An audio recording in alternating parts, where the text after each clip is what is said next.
Yeah, there you go. All right. You think we've done this before? All right. 3, 2, 1.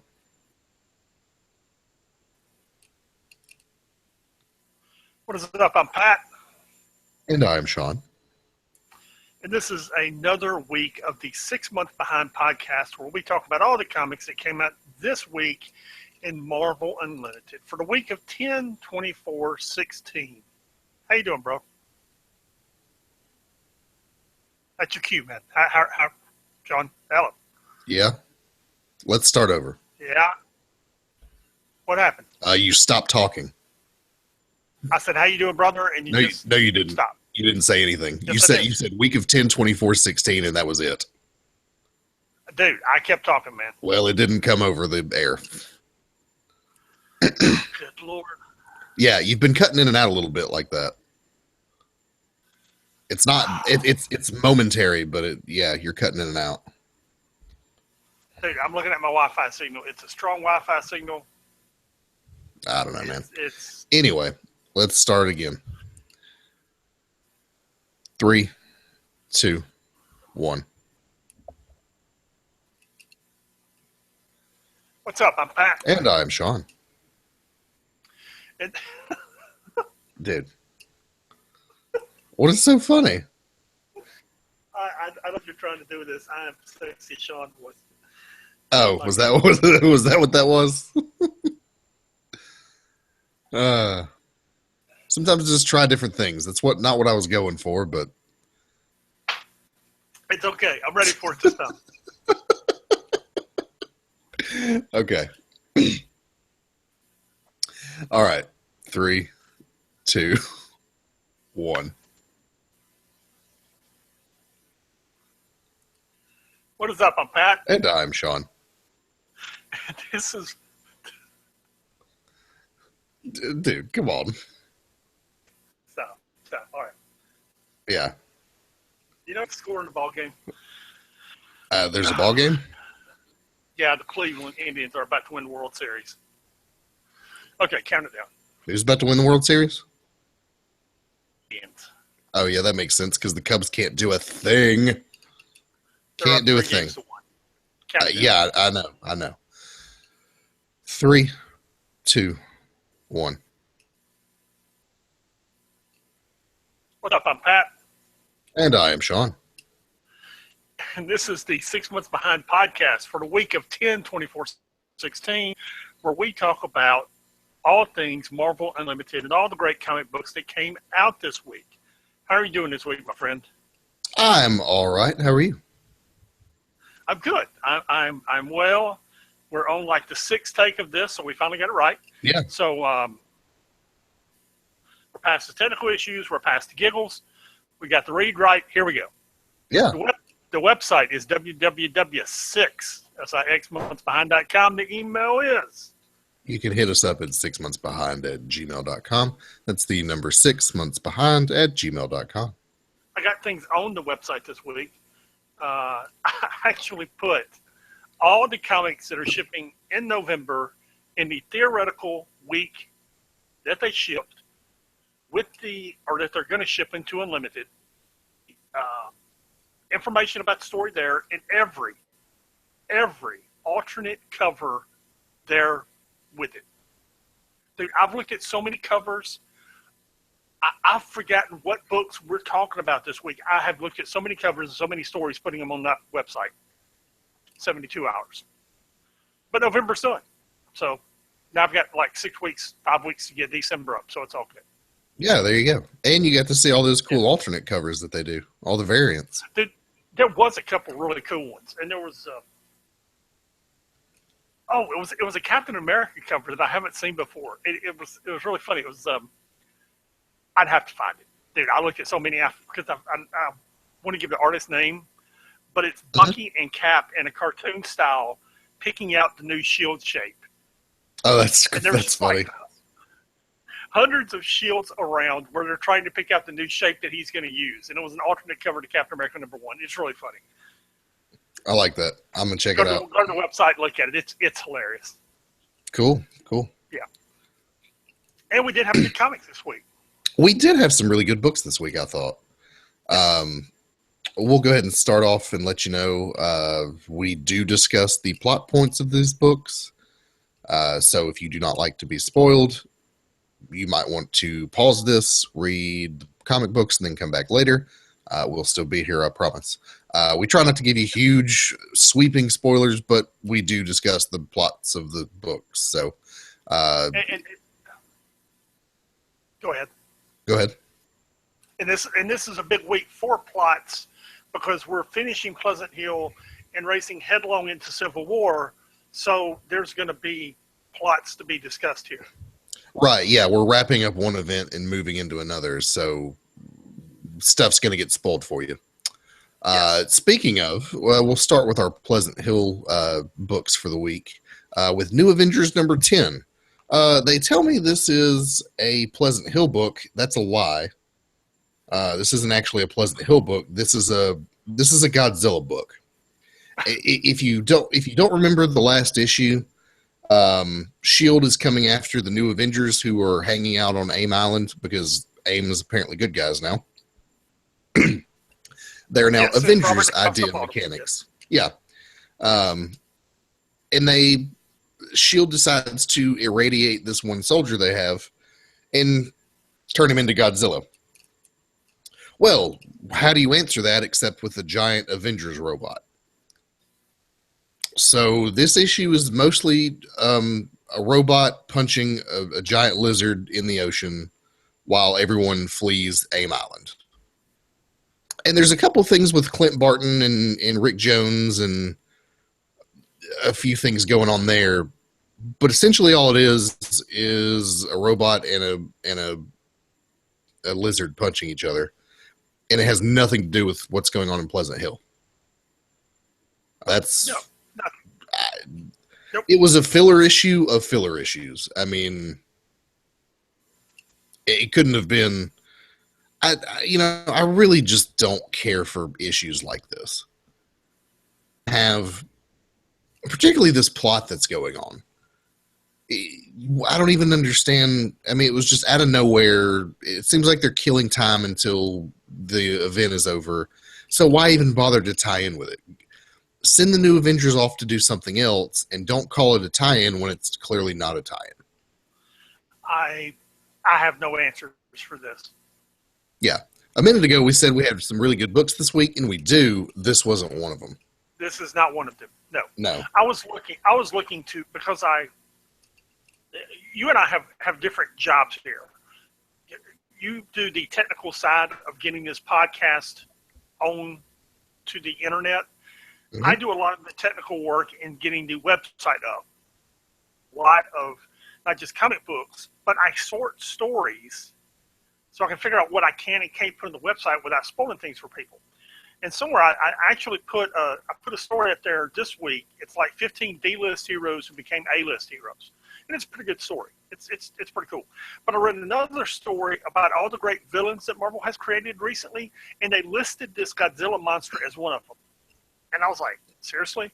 You list this guy as a great villain? Anyway, no. Yeah, I mean, he's literally just a one-shot villain. Bad book. Yeah, not a good book. 2 thumbs down, would not read. No, not at all. No. What was pretty good was Assault on Pleasant Hill Omega #1, which is... It's the main Pleasant Hill book, and it's kind of wrapping up what's going on in the Pleasant Hill story. And what surprised me about this is it's 39 pages, 38, and probably the last 10 pages actually sowed the seeds for other books and Civil War and kind of moved on. And that's what really surprised me, was how much of this book was sowing the seeds for other books and for Civil War. Yeah, I mean, to give you a rundown of what's happening here, you have the final showdown with Baron Zemo and his villains. They capture Kobik. The Avengers show up. You know, they do what the Avengers do. There's a couple of pages of everybody making jokes about Captain America being young again. and also I don't understand what quantum bands are, but we'll get to that in a minute. Um, but what you have is the fallout of the Pleasant Hill event. You know, Maria Hill's being grilled by the World Security Council about what she's done, and of course she's trying to spin it like this was some great success, and they're just not buying it. Well, They're like, they're not look, buying it, but because she doesn't have the cosmic cube. right. The main thing that was the problem, she doesn't have in her possession. They don't know where Kobik is. Right. Right. And there's also a slight mention of the other shards of the cosmic cube that have become sentient. Very first Pleasant Hill book and whatever they're doing. So if you hadn't picked up on it, Kobik is not the only one of her kind. Yeah, there are others like her out there that we don't know where they're at either. Yeah, the Winter Soldier Bucky returned from space to deal with this specific issue, and he's not leaving anytime soon because the Thunderbolts start next month, and that's laid. Their origin is actually laid out in this issue, which is one of the stories here, and I wonder if that's going to be the story as they go looking for the parts of the Cosmic Cube. Yeah, I wondered about that myself, because they clearly lay something out there, and it may be something they explore later, but clearly they're setting it up for something. Yes, and the most interesting part of all of this, which isn't involved in Civil War at all. Those who do read spoilers, you know where this is going, but the Red Skull wasn't behind this whole thing, but he manipulated this whole thing to his advantage. Yes. Manipulated a lot of this to his advantage, which we'll discuss at some point next month. And the last few pages are about the Red Skull plotting the return of Hydra. Yeah, he's rebuilding Hydra from the ground up. So that's essentially the fallout of that book, and it's going to lead straight into all this Civil War stuff. Real quick, what are the quantum bands, and who is Quasar? Quasar is a hero that Wendell, I forgot his last name. Anyway, that's the guy. Quasar is an it. Go ahead. That's the guy there that's training her, right? Yes. Yeah, that's what I thought. He's been around for, I guess, about 30 years wearing the quantum bands. He's died a couple of times. And I would have to look up his Wikipedia page. I think the last time he died and came back, he kind of went mad. So he's been an Avenger. He's been one of the cosmic heroes. I believe he died during the Annihilation War. I think he and Rich Rider and Nova and several other characters died at the same time. But the quantum bands are a weapon or a piece of technology of great power, cosmic level power, actually, that he played in defense of Pleasant Hill, and they're apparently going to make her next Quasar. Okay. Sounds good to me, man. It goes back to Captain Marvel and my I was going to say that costume. I would really have to go into. Yes. That costume she's wearing is very similar to Captain Marvel. Yes, it's a Kree thing that I would really have to go back into my Captain Marvel, Rick Jones lore and figure out the exact origin of the quantum bands. I'll figure out how Quasar wound up with them, and I'd have to get into it, man. Okay. Well, anyway, is that the last Pleasant Hill book? Yes. Okay, so we're done with the Pleasant Hill series event, and we're now in the transition between Pleasant Hill and the road to Civil War. Yes, which is coming quickly. Yeah, and we're on Unlimited. We're getting the first Zero. I think will ship in 2 or 3 weeks. Yeah, so we're very close. I keep using the word shipped. Will show up in your Unlimited file. Yeah, it'll show up in your app. It shipped 6 months ago, so it should be in your app very soon. Yes. And that brings us to the Spider-Man books for the week, which we had several of, starting with Amazing Spider-Man number 11. And this is pretty much the wrap-up of the Zodiac storyline. What you have here is the final showdown between Spider-Man and the Zodiac. And it's interesting because the leader of the Zodiac, whose name I can't remember all of a sudden, he's attempting to use. It's Nick Fury's brother. Yeah, it's Nick Fury's brother. Which when that was revealed, I went, "Oh yeah, the Zodiac," because now I remember. Nick Fury had that doppelganger who was crazy and led a team, and that was the Zodiac. As I said several months ago, probably now, you got to remember that the Zodiac goes back a long time. Yeah. Yeah, to the Shield, Captain America thing in the '60s, when turns out it was Nick Fury's brother. I mean, this is a very old villain here. Right. So what you see is there's some sort of alignment of the stars, and it empowers this key that Scorpio is using, and it opens this chamber where if you use the giant key and open this door, you can see the future. And Spider-Man's trying to stop him from doing that, and Spider-Man actually fails. He opens the door, and he's able to see what I guess is the next year of. Yeah, he pretty well lays out what's coming in the next year.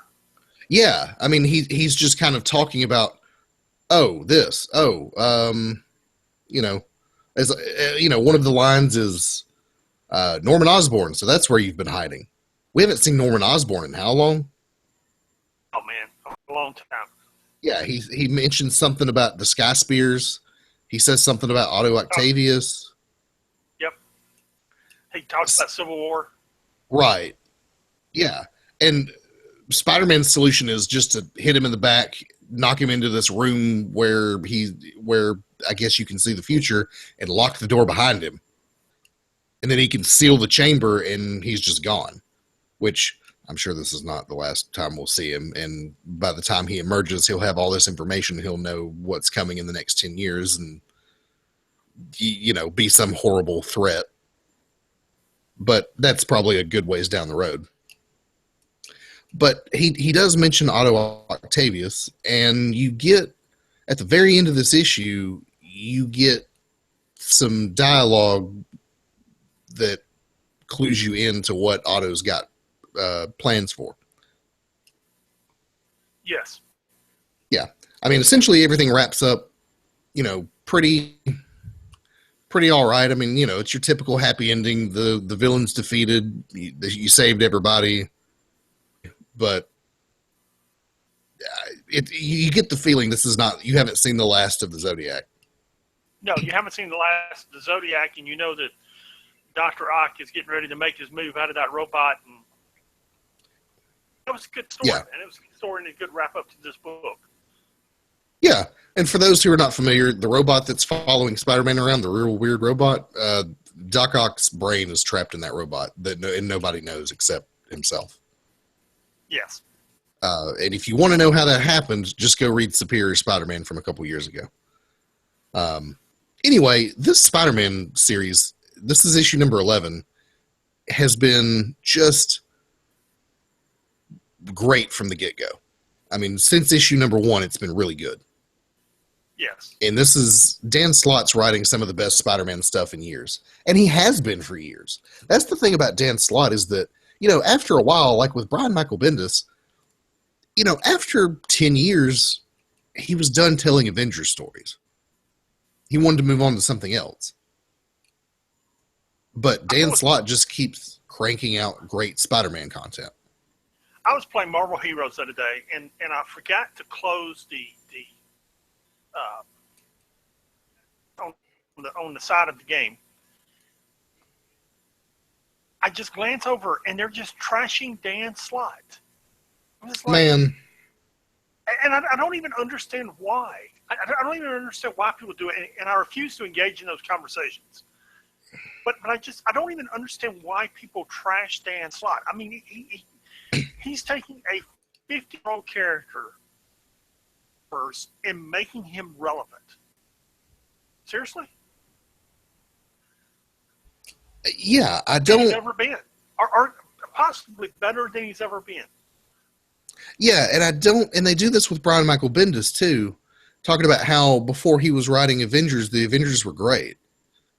And I'm going, if you read some of that stuff from like 2000, which is before Bendis took over the Avengers and literally disassembled them and then reassembled them, that stuff's kind of not good. You reached a point of maturation with the Avengers where you didn't have a whole lot of stories to tell. There's way too many people on the team. There's too many D-listers on the team. You don't know who anybody is. And you've just run out of stuff to do.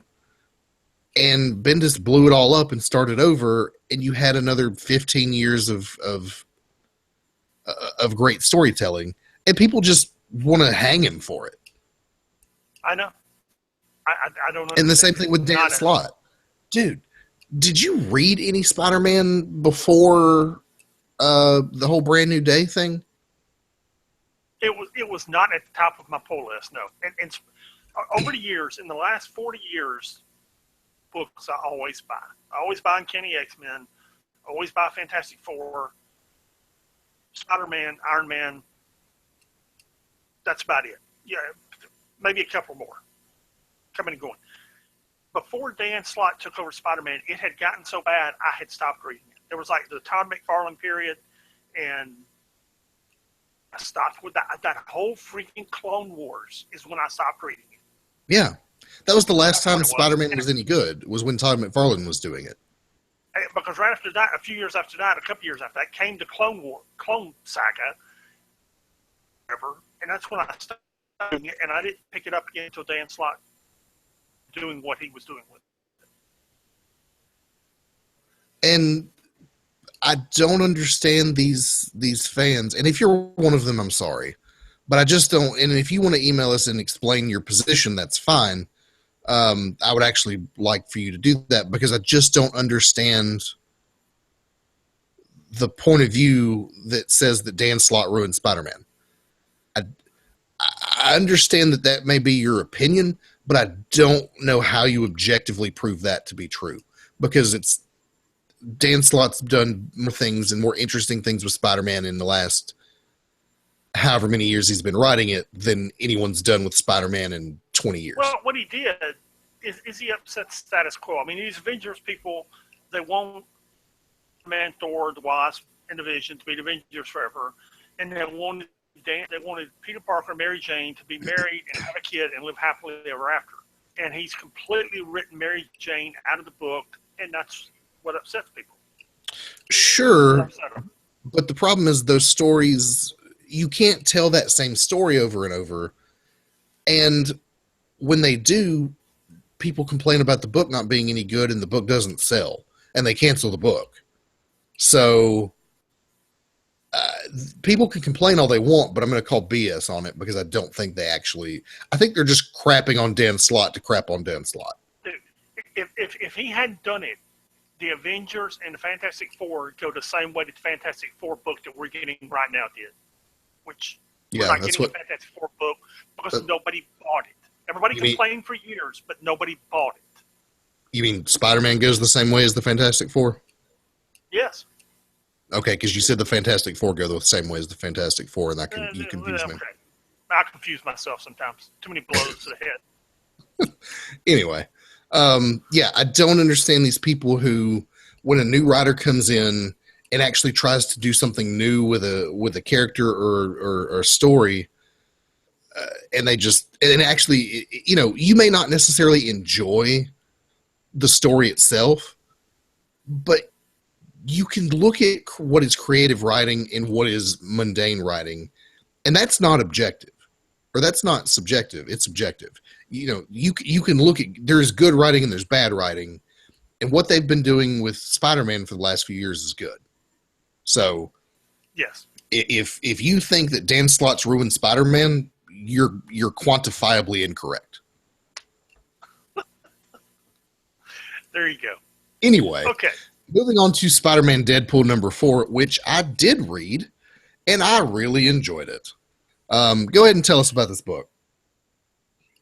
Well, we've had differing opinions of the Deadpool books that are currently coming out because you haven't enjoyed a lot of them. But Well, this one, it's not always my thing. I'm not saying they're bad. It's just sometimes I like the Deadpool humor, and sometimes it's just too over the top for me. well, what's been happening in this series is Deadpool. He's torn here because he wants to be friends with Spider-Man. He sincerely wants to be friends with Spider-Man, and what he really wants is Spider-Man's approval. Because if you go back to Uncanny Avengers number 1, Mm-hmm. Spider-Man quit the Avengers because Deadpool was on it. So Yeah. Deadpool sincerely wants Spider-Man's approval, but at the same time, he's got somebody that's paying him $1 million to kill Peter Parker, Right. and he doesn't know that they're one and the same. That brings you up to speed on what's going on in this book.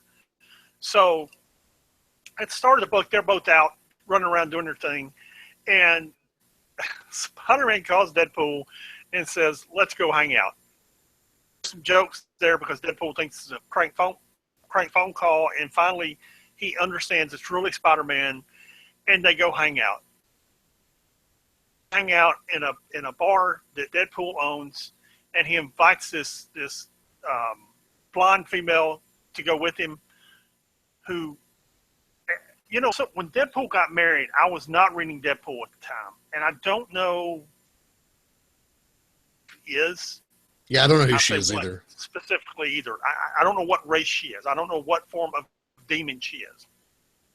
The girl that he invites on the date for Peter Parker is a cousin of she's a demon also. So it's his date. Deadpool decided to invite Thor, who is of course a woman these days. And Yes. they get there, and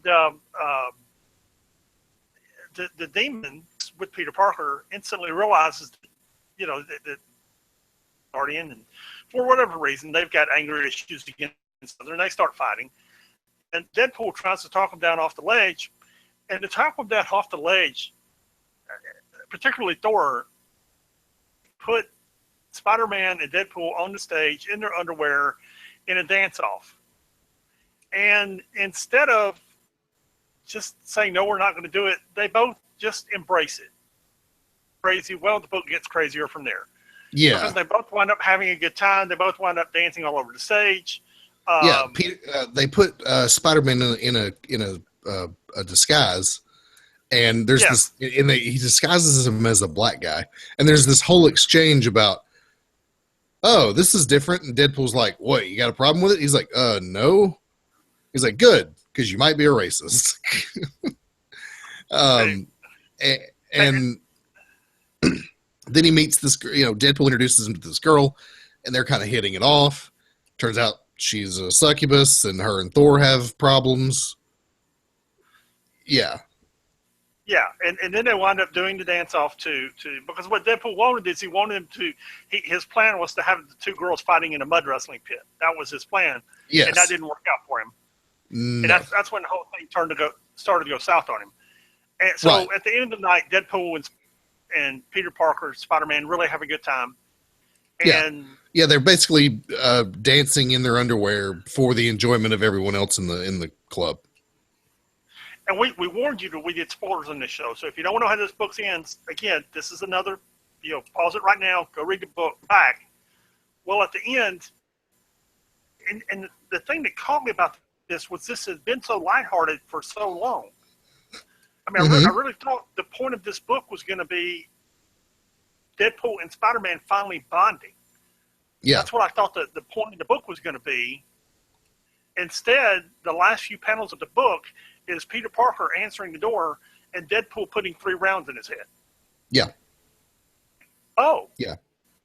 Yeah, and the last panel is a clearly dead Peter Parker laying on the floor in a pool of his own blood. Yes. And Deadpool calling Spider-Man to say he had a good time last night. Yeah. And that's how the issue ends. And by the way, This is one of the best-selling comics that Marvel has. They're printing reprints every month of the previous issues. They cannot print this thing fast enough. Yeah, that's the case with every Deadpool book that there is. Because if you put Deadpool in something, it's going to sell 1 billion copies. Look at this, man. Some of those books aren't up there. Like, Deadpool and the Mercs. Some of them, I'm talking, this thing's top 10, man. Most of them hang around in the top 50, top 100. 10. Yeah. Okay. I'll be interested to see where this, how this resolves itself, because you can't just kill Peter Parker. In fact, we know that they don't, because there's more Spider-Man books coming. So it's an interesting way to end the series, or the issue. Yes, the issue. Okay, moving on to Silk number 7. This continues the story that we've been seeing with this Spider-Woman team-up, which I'm actually really enjoying. So Jessica Drew, who is Spider-Woman, teams up with Silk, Cindy Moon, and Gwen Stacy from Earth 65, who is Spider-Gwen. And they've been palling around a good bit lately. So they're like, hey, why don't we go to Earth 65 and have brunch, and you guys get to just see what, this different Earth is like. And then they get stranded there because somebody stole Spider-Gwen's trans-dimensional hopping device. And I've really enjoyed this particular series because what you're getting is they're building out this Earth 65 world, and they're not just telling you the history of the world. You get little things like how instead of Starbucks, they have Starkbucks, and it's like Tony Stark created Starbucks, and that's what is all over Earth 65. And they have Stark phones, and there's just a bunch of little things that are different about this world. They just kind of drop on you, and you don't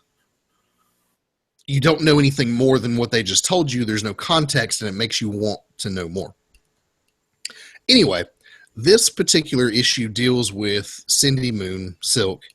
She comes to this new world, or this new universe, and the first thing she does is look up her parents, and she tries to find them. Because in her world, her parents are either missing or dead. She doesn't really know. So she starts trying to find her parents from this alternate world, and does so, and it's kind of a surprise. It doesn't really go the way she expects it to. Turns out that, the Cindy from this universe cut her family out of her life something like 3 years ago, so they're really startled to see her. She then investigates what her Earth 65 self has been up to, and it turns out she's got Doc Ock working for her, and it's a really creepy Doc Ock. There's also something with alternate Earth Reed Richards, who's a teenage kid. Yeah, it was a good issue. What did you think? Yeah, I really enjoyed it. I'm like you. I'm enjoying this storyline more than I thought I would, which I've been enjoying Silk, and it was good seeing Silk's parents. I'm really enjoying this storyline, and I thought they progressed it nicely in this issue. Yeah, I thought so too. I mean, I'm really enjoying the Spider-Woman team-up thing. I kind of hope they do this more regularly. I don't know if that's something that they're going to do or not. You're the one that reads spoilers. I don't. I haven't read about this one, so I don't know. But yeah, I mean, everybody's on a team these days. I wouldn't mind seeing a Spider-Woman team. Yeah, there you go. And I think Silk works really well on a team rather than solo. When she's solo, she works herself to death and has no social interaction and is just miserable. You put her on a team, and suddenly she's not so miserable. I think she'd be an interesting dynamic if you put these three together as the team, or even if you stuck her on the Web Warriors. Yeah. Also, the Doc Ock at the end is really creepy. That's a very creepy Doc Ock. Yeah, which I knew it was him when you see him, because he's literally this like portly looking scientist guy who's working in this villain lair, literally holding an octopus. So it's like, oh, okay, clearly that's Doc Ock. What I didn't expect to happen was for him to let the octopus out of the little tank that it's in, that he's carrying around, and it to wrap itself around his body, and he's like mind controlling the octopus, and he has a live octopus for his arms rather than robotic arms like we're used to. And that was just weird. Yeah, that freaked me out. Yeah, it was super weird. Anyway, I'm really enjoying this Stranded on Earth 65 storyline that they're doing. And I'm interested to see where it goes. Yep. That brings us to... Go ahead. Go. Pause right here. You're going to have to go back and edit this out. Dude, we're both buffering bad. Yeah, anyway. Daredevil number 6. Go ahead and tell me about this book. Well, hang on. We'll take it from the top. You're going to have to edit it. Or is this start over at some point tomorrow night? I didn't even hear what you said. Are we going to wind up having to do this again tomorrow night because we're buffering so bad? So, see, the thing is, I don't know until I actually listen to it. We may be fine. The recording itself may come off just fine. So I'll have to let you know, and we'll just continue doing this. Because we're both missing words that the other are saying, which is why we're hesitating so bad. Yeah, let's just get through it. That brings us to the 616 universe and Daredevil number 6, which I think I'm kind of the Daredevil guy between the two of us. Yeah, you are. Well, yeah. All right, let me lay the foundation for this. Years ago, Reed, a few weeks back, there was a Daredevil Kingpin series. And when the Kingpin found out that, and that was the mid-'80s, from there, the whole thing is kind of spiraled out of control. Matt Murdock versus Daredevil. Well, at some point, when they relaunched everything with the all-new, all-different series, and they relaunched this series after Secret Wars, they put the Matt Murdock as Daredevil genie back in the bottle. The person that knows is Foggy Nelson. That's the only person that knows that Matt Murdock is Daredevil. And I was wondering about that because there's people that know. Like, let's say, for instance, there's a person on the cover here, Elektra. Yeah. Elektra still knew. Yes, I assume you still had all this backstory, where they went to college together and she knew everything. No, apparently when he put that genie back in the bottle, she forgot that he was Daredevil too, also. So what you have in this issue is, and it kind of flips-flop time-wise. What basically happens is Matt's in court practicing a case, and she shows up in court, and he realizes she's there. She sees him afterwards, says, let's go to dinner. They go to dinner, and she tells Matt, Daredevil. And done in one of the flashbacks, so Matt arranges a meet with Daredevil, between Elektra and Daredevil, and at the meet, he's trying to kill him. and he doesn't really understand why, which leads to a great fight series that goes on all the way through the book. And it's Elektra and Daredevil fighting, and I just flipped away from who this artist is because this guy's really doing a great job on this. I was about to say it is Matteo Buffagini. Matteo Buffagini? Sure. Okay, sure. Matt Milla is the color artist, and you have the legendary Bill Sienkiewicz doing the cover. Yeah. So, whoever's doing the interior in this book is really good. It's really good art.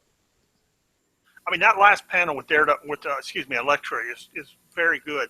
And at the end, her daughter, and she's convinced Daredevil has done something with him.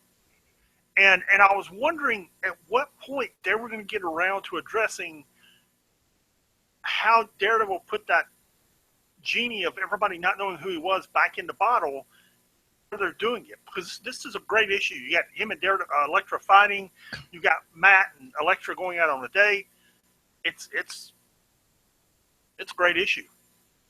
Yeah, and the last panel is particularly interesting. What Elektra says to him. Yeah, which well, I already said it. She wants to know what Matt did with her daughter, which makes you wonder. Do they have a daughter together? How did she forget it?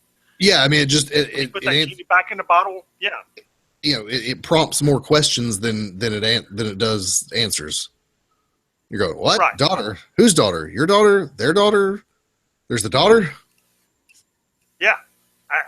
This was the first storyline in this issues 1 through 5 was that whole 10 fingers thing. Yeah. It was kind of so, but I think they were kind of laying a foundation of doing now as a lawyer and laying the cast around him. This really good. Yeah, I particularly enjoyed this issue better than I have the previous. Not to say that the previous issues are bad. They're just not. They weren't as good. And now, whatever they're doing with this new story feels like a Daredevil story. It does, and it's really good. It was very good. Yeah, so I'm interested to see what's going to happen with the rest of this book. Yep. All New Wolverine #7, which is the only X-Men book we had this week. Which is a Squirrel Girl crossover. Yeah, Squirrel Girl team up. Hey. Yeah, Squirrel Girl. I just can't get away from them. I was thinking that too. It's like, okay, are we going to put Squirrel Girl in everything now? Because I like Squirrel Girl, but if she's going to show up in every book, I don't know. But the thing is, every time she shows up, it's entertaining. It wasn't bad. I was really surprised. It wasn't bad. Yeah.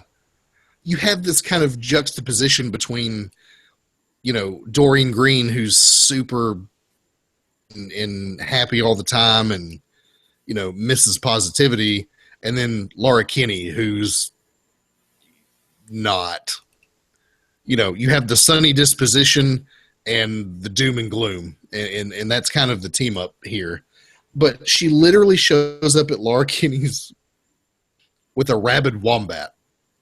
Or is it a Wolverine? Yeah, it's a Wolverine. It's a literal Wolverine. Yes. The mammal. And it's quite upset because it's been kidnapped by a girl with squirrel powers. And, Laura's like, "Why? Okay, Squirrel Girl, why are you here? Why are you in my apartment?"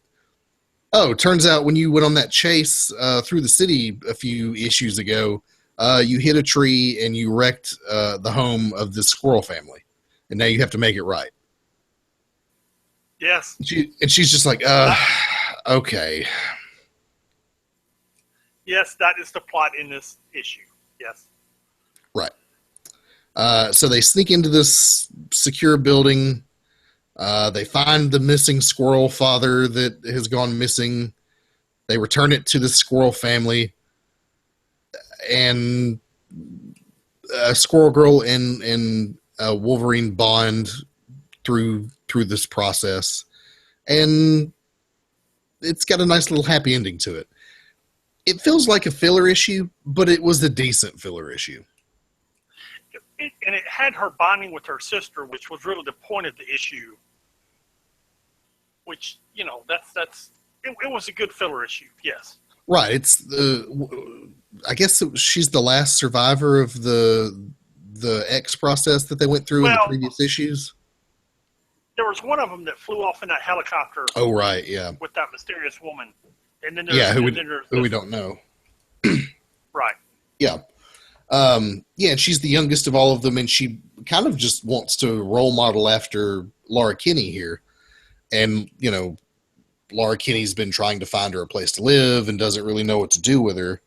And at the end of this issue, she says, this is your home now. I'm not going to leave you. Which is kind of the what the whole issue was setting up. Right, yeah. So you had that going on, and you had a nice little adventure with Squirrel Girl. It was lighthearted, but also touching at the same time. And yeah, it was. If you're gonna have a filler issue, make it something like this and not a robot punching a lizard for 10 pages. Yeah, there you go. Yeah. Angela, to the cluster of the week, which is Angela, Queen of Hell, #7. Did you not like this? I didn't understand it. And maybe I wasn't involved enough to care. Dude, I read I just didn't understand. Of the 17 issues of this book, I've read maybe 4, and I understood it. Good. Then you can explain. You know what? Explain it, don't explain it. I don't care. Yeah. I mean, look, it's convoluted. It's certainly convoluted. And if you haven't been reading the previous issues, there's things that don't make sense to me, but I can pick up through context clues. Clearly, whatever's going on with this handmaiden, what she's wanted is this happy ending for the 3 of them, Angela, Sarah, and herself. And she makes this bargain with what's the character's name? Faustia, who is actually an alternate version of Angela of some kind. I think it's Angela from the 1602 series. Yeah, and she's like a Battle World. Yes. Right. She's like a demon queen or something like that. So she makes this deal to have 7 years, to give her 7 years. And in those 7 years, she has this happy life with Angela and Sarah, and that's all she wanted. And she strikes this bargain, and then through a series of events, she's able to take this Faustia queen and fling her into another world where she can rule over whoever she wants. And essentially what they're doing is wrapping up all these storylines. This is the last issue of the book, but what I understood, and I didn't quite understand all the plot elements, but what I did understand was that this whole book has been it has been a creative effort by the writers to just kind of do whatever they want. I mean, when you write professionally, it's particularly when you write comic books, you're writing a lot of the same plots, and you're doing the same things. Just even if you're moving from comic book to comic book, at the end of the day, it's a hero fighting a villain for whatever reason, and the hero always wins, and that can get a little. If you're a writer, it can be kind of a rut to be stuck in. So what they did here is they just let the writers go crazy and do whatever they want. And what you had was, and they say this at the very end, you had smooching Shakespearean space angels. And it's just an exercise in creative writing by these writers. It's just letting them go nuts with whatever they want to do. And they knew it wasn't going to sell. They knew it was going to be a limited series, but they wanted to do it for the sake of the art. And I can respect that.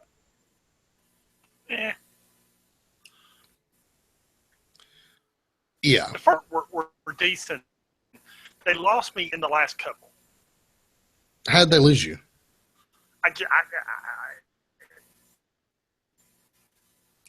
It was like they were cramming too much story into 2 issues. What they had planned for 24 issues and cramming it into 2. Well, essentially they did, because the book was getting canceled. I understand.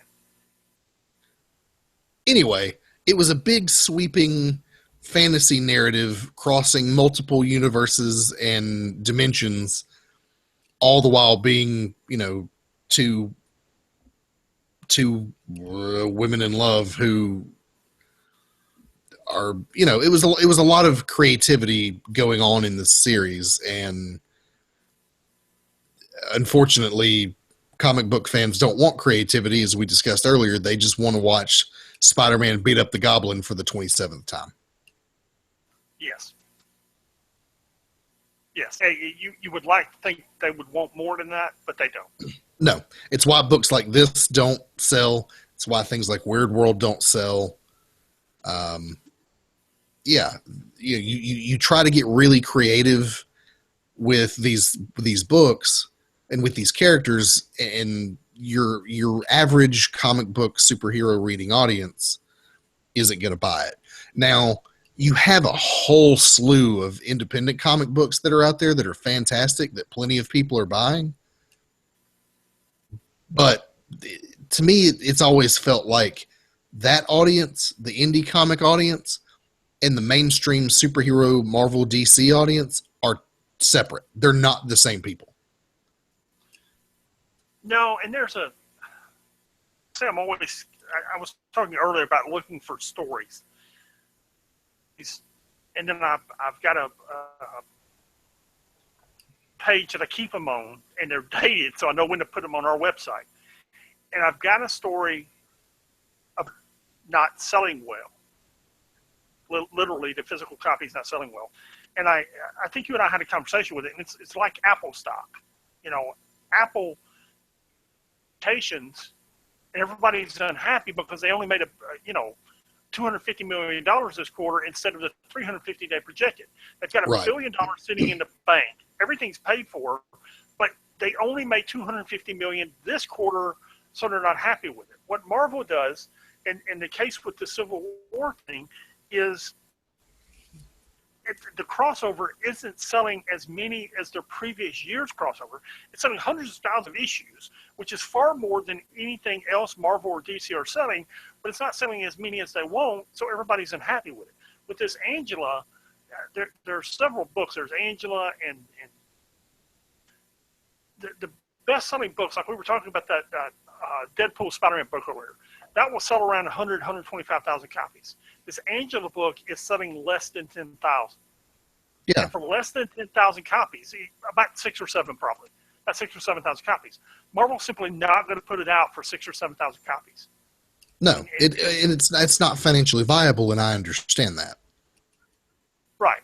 They're just not going to do it. They want to. They just.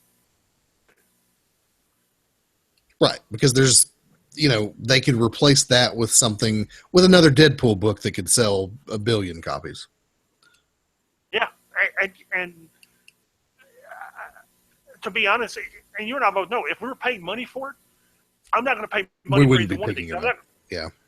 Deadpool book or the Angela book, but that's what Marvel is facing. Is there's only so many dollars, and they're trying to suck all the dollars they can out of you. Right.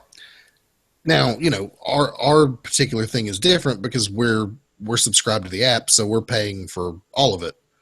We're paying one price for all of it, rather. So I'll just read everything, which is what I want to do anyway. I just want every week new comic books. I want to read everything and know everything about the Marvel universe that's going on. And, maybe I'll skip a thing here or there because I'm not into it. But otherwise, I'm just going to absorb it all. But if I'm walking into a comic shop every week, I can't do that. And the price we pay is being 6 months behind. But I'm fine with that.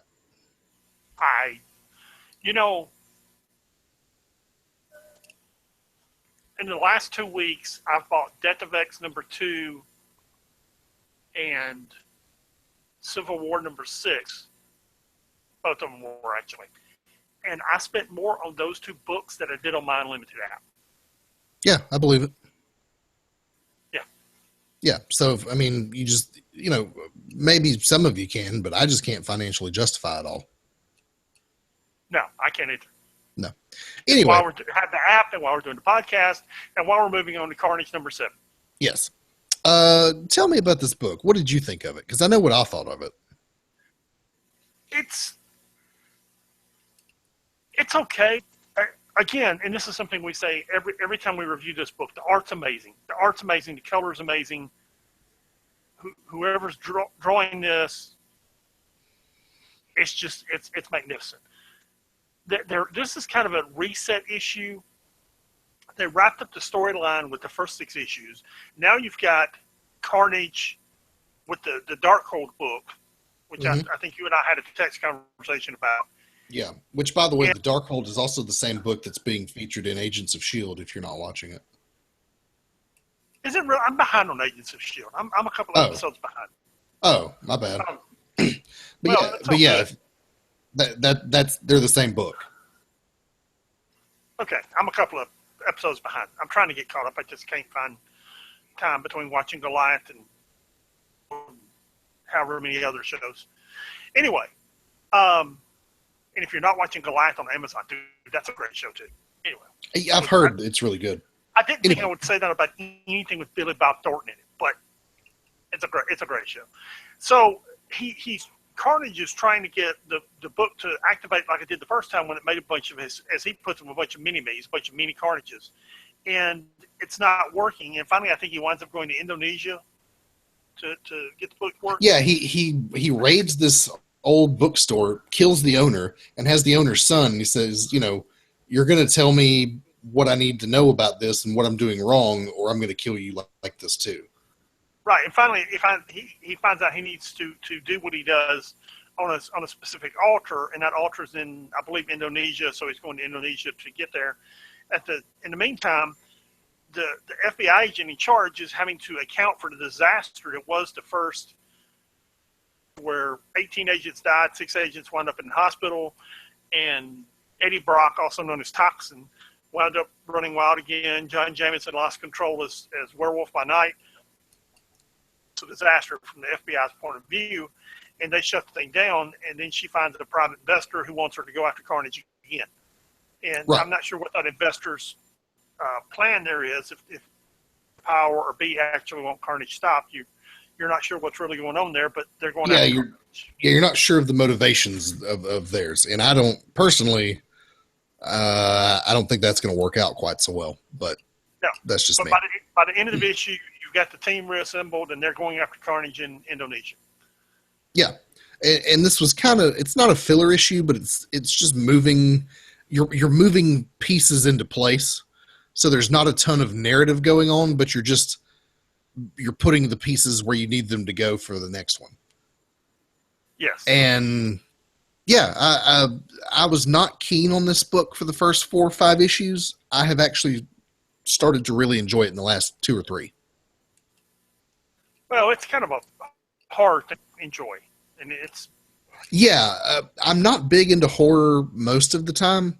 This particular vein that they're moving into is a genre of horror that I do like, as we discussed in previous episodes about what's actually happening in this book and what's going to be happening in this book. right. Yeah. Anyway, if this is your thing, good. It's a good read, particularly right now, seeing as Halloween is imminent. This is probably something. If you want to read something with a little horror to it, this is a book for you. Moving on to Power Man and Iron Fist number 3. How did you feel about this? I really enjoyed this. What I really enjoyed was the first few pages where Jessica Jones is cussing out Luke Cage and Danny Rand both. And Yeah. Danny looks at Luke and says, "Are you going to let her talk to you like that?" And basically Luke says, "Hey, she's the boss and she does whatever she wants." Yep. And by the end, she's cussed him out, picked out his clothes, told him what he is and isn't going to do, and sent him on his way. Yeah. There you go. So, yes. Yeah, I mean, this is just a continuation I really of enjoyed the book. Yes, I really did enjoy the book. Yeah, I've enjoyed this series overall, even though it's just issue 3. They're trying to get the Soul Stone back. They go visit Doctor Strange, who tells them that no such a thing exists. They then go meet this other guy who's knockoff Mexican Doctor Strange, who tells them it's some sort of street magic thing that Doctor Strange wouldn't know anything about. And by the end of it, you see that the thing is clearly taking its toll on their friend. Yeah. By the way, I'm reading one of the lines where Danny says, "You can admit it, Jessica just hates me. I'm cool with it." And Luke says, "No, that's just the way she is with everyone. She shows affection by yelling and swearing." That's pretty funny. Yeah, I thought it was It's been a good series. I'm sure they'll wrap it up in the next issue, and then move on to another story, like we've seen them do in the last couple of series. You know, you get a 4-issue story arc, and then they in issue 5 or 6 they move on to something else. Yes. Yeah, but you know, I like seeing Luke Cage and Danny Rand back together doing their thing. Yeah, which everyone asks him if they're back together, and Luke says no, and Danny says yes. Yeah, yeah. Danny really wants this. Luke is like, man, I got a family. This is causing me problems with the wife. I don't want to do this, but he's been forced into it. Yes. And somehow I feel like by the end of the next issue or two, Jessica Jones will come around and say, yeah, this is probably good for both of you. And, you know, it'll be Heroes for Hire all over again. Yeah, there you go. Yeah. Moving on to the Totally Awesome Hulk number 5. I actually really read this book, and you got me. You've got me interested in the Hulk. You finally did it. Yeah, All you had to do was make the Hulk Amadeus Cho rather than Bruce Banner. It's the same storylines they've had for years, which the person wrestling with the anger issues and the control issues and trying to control the Hulk, which he has in this issue, he thinks he's dreaming. What really happens is he goes into a restaurant and eats 3 pigs while he's dreaming, and then he and his sister begin trying to run tests on him to get him mad so he loses control. Mm-hmm. And then he gets mad again. Yeah, he gets shot in the balls by a tank. Yes. And then he doesn't lose control then, but the next time he loses control, dream, what he's really having is a conversation with the Enchantress, who, at the end of it, I guess he's her... he's basically her champion. As she's going to take over the universe, Amadeus Cho and the Hulk are her champion, and of it until his sister shows him the footage of him smashing up the desert and no one being there. Right. He and the Enchantress had this long conversation, and maybe it happened, and maybe it just happened in his head. But Thor shows up, and she's like, yeah, so the Enchantress is trying to take over Asgard, and she's named you as her champion, so you got some explaining to do, bud. Yeah. Yeah. So and the whole time he's wrestling with the anger issues of trying to keep the Hulk under control. Yeah. It was good. I enjoyed it. I'll probably read the next issue, and all of a sudden I'm interested in the Hulk, and that's a new thing for me. Yeah, there you go. It's Cho. Yeah. And it's and we also got some of Amadeus Cho's origin in this, which I don't think we've ever seen before. Not that I'm aware of. Me either, and I've followed them pretty closely. Yeah. So yeah, Totally Awesome Hulk is totally awesome. Star Brand and Night Mask number 5, which I don't think is totally awesome. You know, this book might be going somewhere, but I sure wish it'd get there. Dude. We're 5 issues in, and I still don't. The overall arcing story has still not been revealed. I mean, you've got this whole thing with Eternity's children, but they just keep developing the plot and creating more questions to be answered, and I just go somewhere, do something. I mean, it's all them just running around on campus and then having to deal with cosmic stuff, and you got this stuff going on with these Kree people who I don't know, and man, I'm really starting to lose interest. I rant and rave about teenagers and their problems. We discussed the fact that it with me where, you know, what do I want to see? Do I want to see Danny and Iron Fist smashing things? You know, do I want to see the list here? Amazing Spider-Man 11, where Spider-Man and Mockingbird are fighting Scorpio with the fate of the world hanging in the balance. Have both. In Power Man and Iron Fist, you had both. You had the dialogue with Jessica Jones, and then they go out and fight villains. Okay, so you had dialogue, and they still went out and fight villains. In this Starbrand and Night Mask, I mean, every issue, you're just spinning page after page after page with them just wandering around campus, talking to people, flirting with girls, girls flirting with them, guys flirting with them, and just you get maybe 2 or 3 pages of storyline, maybe half a dozen pages of storyline out of 22, and the rest of how many panels did they spend standing in line to register for classes? Yeah. Really? Yeah, and then they go hang out with some girls at the gym, which admittedly you do have some story development that happens there as some dude shows up who I've never heard of and don't care. He's an old Avengers villain from the what? Early 70s. Oh, okay. Now I really don't care. 20 years before you were born for me to remembering having read it. Yeah. I really want to enjoy this book, but it's taking so long to get anywhere that I'm really starting to lose interest in it. You know what? I could tell you about the sub. I could tell you about how the girl that defended is in the same Vietnamese temple as Mantis from the Avengers, and how she's got the same mystic powers as Mantis, and it may be Mantis, and that's Libra, and he's the one who raised her, and those cosmic powers. But the book is so bad, I don't care. Yeah. You know what wasn't bad? Mighty Thor number 6. There you go. So you've got Loki, who's made this deal with the Roxxon Oil Company. And Loki decides to...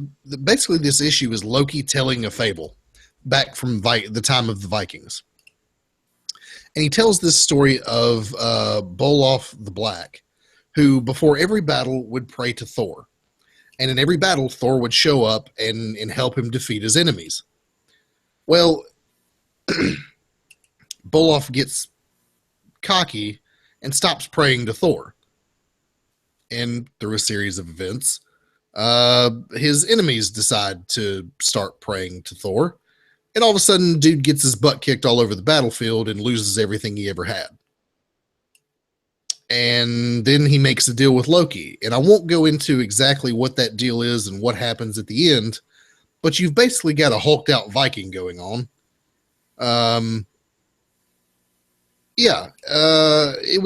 It was a really good issue, I thought. I thought the art was really good. This whole alternate story of, what the Asgardian gods were up to back during, the Viking Age is really cool. Yeah, I enjoyed it.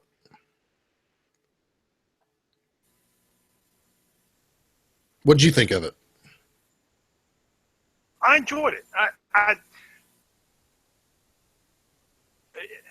It wasn't to be enjoyed. I did enjoy the tale, and I like what they're doing with Loki in this book.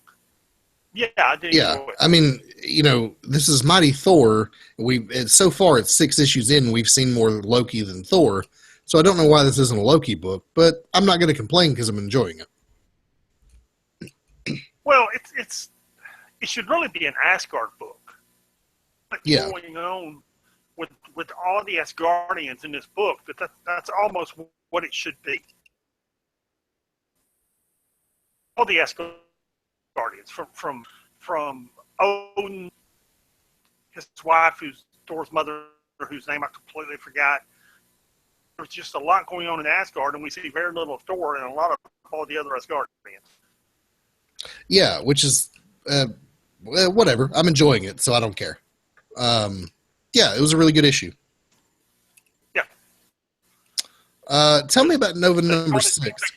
If they called it an Asgardian book, it probably wouldn't sell. So they put it does.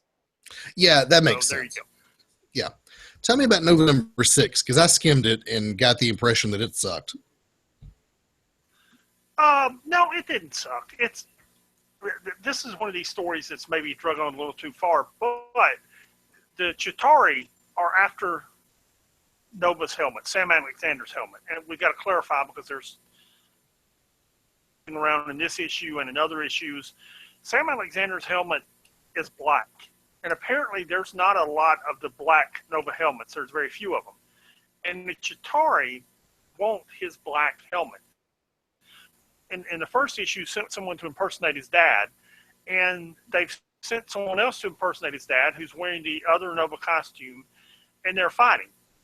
It goes on all issue until the guy that's impersonating his dad, he's basically holding back his power, and if he wasn't holding back his power, he could beat this guy. And once he said that, I realized that Sam Alexander really hasn't shown the powers that Richard Rider ever did, and he finally does at the end of this issue, and pretty well stomps that Chitauri. End of the issue, the one who's his dad, takes his helmet and goes off in search of the Chitauri and Sam's dad, and Sam goes back to high school, and everybody lives happily ever after. Yeah, there you go. And they, his friends figure out that he's Nova at the end. Nova, yes. Yeah, I mean, it's not. I always bang on the teenagers. This isn't. I'm not banging on it in this issue, but this is just whether or not you like Sam Alexander as Nova, because that's what you're left with in this series. Alexander as Nova. This was a good issue, and it really was a good issue. For what he is. Now, the question is, do you want Richard Rider or do you want Sam Alexander? I prefer Richard Rider. The Sam Alexander series has been good, and this is a decent, so it's okay. Yeah, I'll be honest, I just skimmed the book, but it seems like if you're a fan of Nova, you'll like this. If you're not, you won't. Nova fan, this is a good issue. Okay. Cool. Yeah. Yeah, and you're a Nova fan, so you enjoyed it. Yeah, it was all right. I mean, I'm not completely sold on Sam Alexander, but it's put it this way. Out of all the teenage books that I'm having to suffer through right now, this is probably the best of the batch. All right. You got to get over that suffering through teenage books thing, right? Because that's what these comic books are. And if it's like complaining about superheroes having powers. When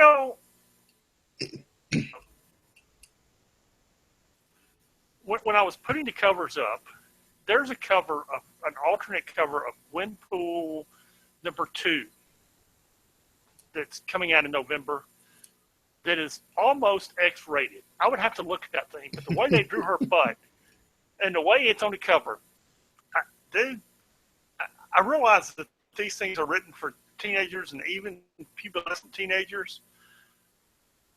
Oh, man. I know I've got to get over the teenage things, but anywho. Yep. Uncanny Inhumans #7. They can't all be Uncanny Inhumans #7. Oh, did you like this issue? Not really, no. Okay, I didn't either. Actually, that's not true. It was okay because I like whoever this security guy is that they have. I'm literally thumbing through it trying to figure out his name. Yeah, I don't know that they ever say his name. I couldn't figure out who he was, but he was really interesting. The rest of it, I can take it or leave it. And we're 7 issues into this, and we've spent 5 to 6 of them in this club of Black Bolts, and I'm really ready to get out. I'm really ready to move on to something else. Well, we're getting out.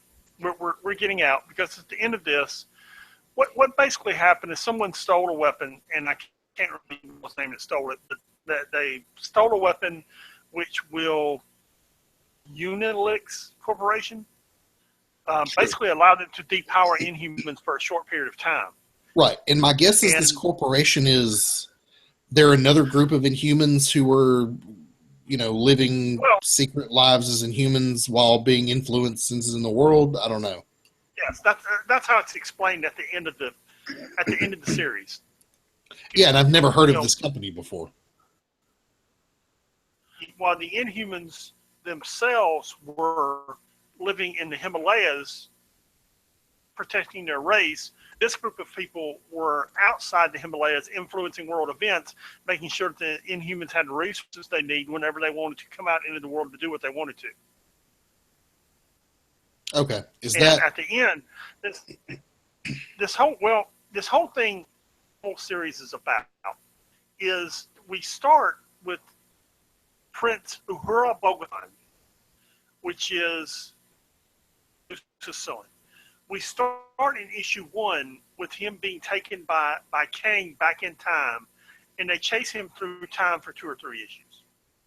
So then you come to the quiet room here, and for 2 or 3 issues, and the whole purpose of this is who's going to take over this corporation, and at the end, Uhura winds up taking it over, and there's a couple of panels there where he looks to his father for approval, because he's obviously not going to get the father for the approval and the votes without his father, and you can see the look that Black Bolt's giving him. Obviously put him on the spot. He's not going to not give his approval to his son, but he does it very begrudgingly. Right. So this series has almost been about his Prince Uhura more than it's been about the Inhumans. Even though he hasn't been in the front of the series, it's a lot of this story has been about him. Yeah, I mean the main plot is all swirling around him. Yes. Yeah, I'm interested to see what they do with him. I'm just ready to move on now. Yes, and next issue we wind up finding out how the Human Torch and Medusa got together, which should be entertaining. Oh, that should be interesting then, because that's, Johnny Storm's kind of known for getting around, and I'll be interested to see how that all came together. Yeah. Yeah. The Astonishing Ant-Man #7. I do not care about this book. The end. Speaking of books that I wish someone would cancel and move on. Yeah, this book sucks. They had to do a reboot because the movie was huge. Sure. And they failed miserably. This is just bad. I mean, you got Scott Lang. We still don't know what he's in jail for. I mean, every issue they show him in jail, we don't know what he's in jail for. The whole series is a flashback where he's sitting there with D-list heroes running a security company, and his daughter is working for this. And he goes after his daughter, and this issue was actually a little better than the rest, but the series has been so bad so far that I just don't care anymore. Yeah, I mean, you're 7 issues in. You're 7 issues in, and this is the first time he's had a serious confrontation with a villain. And it only lasted for like 3 pages. Yeah. Maybe 5 or 6. Yeah, I don't care. This book is uninteresting. I hesitate to say it's written badly, but maybe it is. And there's no character in this that I really care about. I don't care about the story. The story doesn't make any sense. I have nothing that motivates me to continue reading this series. No. If you like this book, please email us and tell us why, because God knows I don't know why. Yep. Moving on to Star Wars. Obi-Wan and Anakin #4. Yeah, this book's okay. You've got Obi-Wan and Anakin on a planet. There's 2 factions that are at war with each other and have been for generations. This war has resulted in the destruction of the entire planet, essentially. And Obi-Wan meets this one guy who is doing everything he can to preserve the culture that existed before this war broke out. And his whole thing is, it doesn't matter which of the 2 factions is right.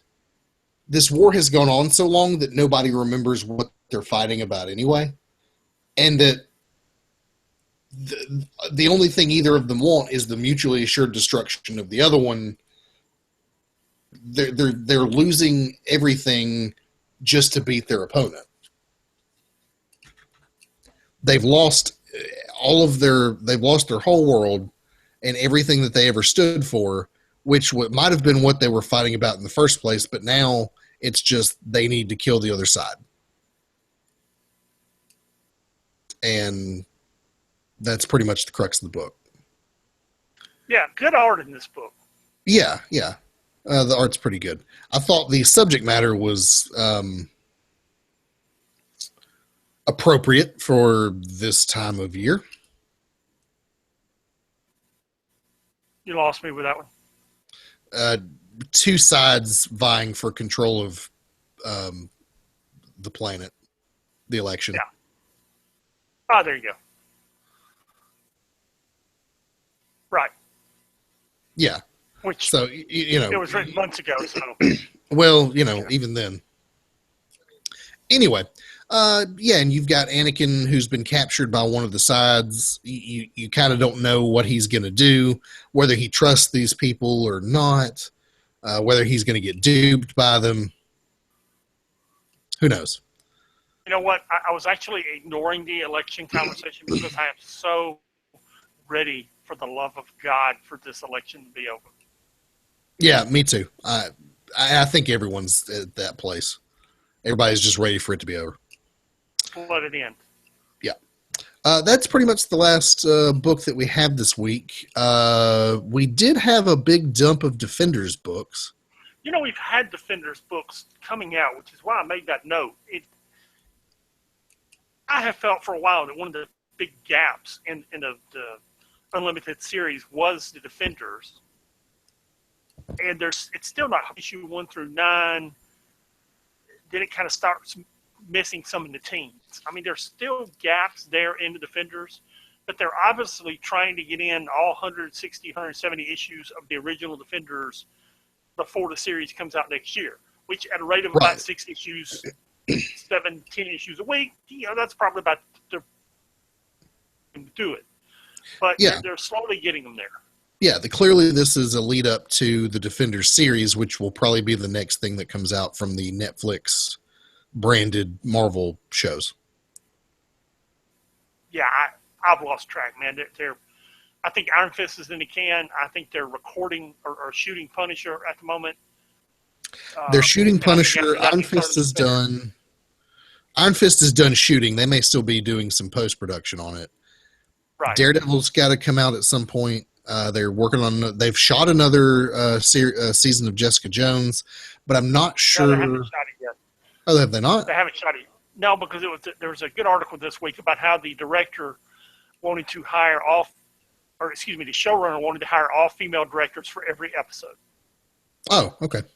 I think the Defenders is the next series we get, isn't it? Or do we get Iron Fist first? I think it's Iron Fist and then the Defenders next fall. Okay. I can deal with that. I think. I don't know. Cool. I know Iron Fist is next. Anyway, it'll be good. What was your favorite book this week? It was Pleasant Hill. They wrapped up some stuff and they laid the seeds for some stuff. Those last 8 or 10 pages really caught me off guard because I thought it would just be one giant fight scene and everybody sitting around saying Kumbaya or eating what they ate at the end of the first Avengers movie. Sitting around eating that sitting around eating shawarma afterwards. Instead, you got a lot of seeds sown for upcoming storylines, and that really surprised me. So I'm going to say Pleasant Hill. Okay, cool. I'm going to say Silk number 7 this week because it's a continuation in the storyline that I'm really enjoying. Yeah, there you go. That was a good book too. Yeah, and I'm really enjoying this. I'm enjoying the universe that they're fleshing out in this Earth 65. I'm enjoying the dynamic of the team. I'm enjoying the storyline because Jessica Drew, they all have motivations to get back home. Even Spider-Gwen, when this is her home universe, has motivations to get back to the 616 universe. You know, the whole thing going on with Cindy Moon and her parents and her doppelgangers, the supervillain. Jessica Drew just wants to get back to her baby. You've got Reed Richards being a super genius teenager. Yeah, man. It's all really compelling stuff. I'm enjoying it. I really enjoyed Power Man and Iron Fist #3. I really enjoyed what they did with Jessica Jones in that issue. Yeah, that was another one too that was in contention for a favorite. Yeah. So I actually have a classic read this week. There you go. Yeah, usually it's you with the classic reads. I've got one this week. If you remember maybe 2 episodes ago, we were talking about the Web Warriors series, and we were talking about that Peter Parker from the Spider-Man Noir universe and what his whole deal was. So I decided to go back and reread this Spider-Man Noir series from 2008. So if you go into your app and you hit Browse and you go down to S for Spider-Man, you can find Spider-Man Noir.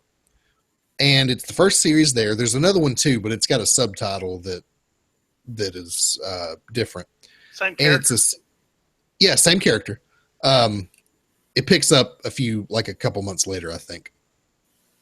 But I read the main series, which is 4 issues. And the whole premise is it's a noir book. And if you're not familiar with what that is, it's like your pulp stories from the 1930s, think detectives and private investigators and stuff like that. Good. Spider-Man, but set in the world of Casablanca. So I read the 4 issues, and I really forgot how good this series was. I mean, what you've got in the first issue is it's the 1930s. You're in a horrible depression, and you've got Aunt May, who is very poor, rallying these people who are living in Hoovervilles to rise up against these giant corporations who are causing all the problems for the working class. And it catches the attention of some street thug. No, well, they're not street thugs. They're gangsters. And they don't take real kindly to what she has to say about their bosses. And through a series of events, you find out that her husband was killed by these mobsters, Uncle Ben, of course. And how that actually happened is quite interesting. But you in the first issue, you start seeing these seeds sown for her nephew, who is Peter Parker, to become this Spider-Man character that we see later on in this Web Warriors series. And he's actually a very different character. You see him in this Web Warriors series, and it's like he's this grizzled, war-torn hero who has a lot of experience in what he's doing. And he's not that person when he starts out. He's very much a young kid with a lot of naivety. Anyway, I don't want to give too much of it away because the first issue in particular really takes a left turn. And it's really good. It's only 4 issues, but the whole thing is basically this Spider-Man Noir origin story. I did go back and read the other Spider-Man Noir series as well, which picks up where this one ends. It's also very good. Yeah, man, if you like Spider-Man at all, this is a really good series. There you go. And that's our classic read for the week. There you go. And once again, you can check out our website at www.6sixmonthsbehind.com. And you can hit us up at 6monthsbehind@gmail.com. That's the number 6monthsbehind@gmail.com. That pretty much wraps us up for this week. But before we go, what wisdom do you have to impart to our dear listeners, Pat? I'll say I am sure that sometimes I don't understand a single word of what I'm saying. And that's an Oscar Wilde quote, isn't it? All right, cool. Well, there you go. Oscar Wilde, excellent writer. and a man of wisdom. We will see you all next week.